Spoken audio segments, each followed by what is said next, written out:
यंदाचं हिवाळी अधिवेशन वादळी ठरण्याची शक्यता आहे। ओबीसी आरक्षण आणि शेतकऱ्यांचा मुद्दा गाजण्याची शक्यता आहे। पुण्यातील जमीन गैरव्यवहार प्रकरणावरही विरोधक आक्रमक होण्याची शक्यता आहे। तसेच नाशिकच्या तपोवनातील वृक्षतोडीवरून सभागृहात चर्चेची शक्यता आहे।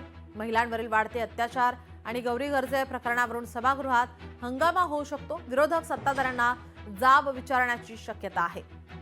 मुंबई आणि परिसरातील मराठी अमराठी वाद तसेच मराठी माणसाला घर नाकारले असताना यावर राज्य सरकारची भूमिका विचारली जाऊ शकते।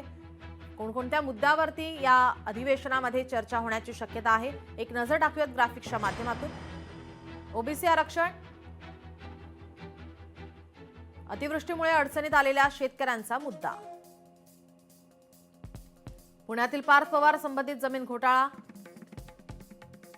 महसूल विभागातील अधिकाऱ्यांची लाचखोरी, नाशिकच्या तपोवनातील वृक्षतोडीचा मुद्दा गाजणार। अद्यापही शेतकरी मदतीपासून वंचित, महिलांवरील वाढते अत्याचार, गौरी गर्जे प्रकरण, मुंबई आणि परिसरातील मराठी अमराठी वाद, महायुतीमधील नाराजी आणि निधी वाटपाचा मुद्दा। उद्यापासून हिवाळी अधिवेशनाला सुरुवात होणार आहे। मात्र हे हिवाळी अधिवेशन यंदाचे वादळी ठरण्याची शक्यता आहे।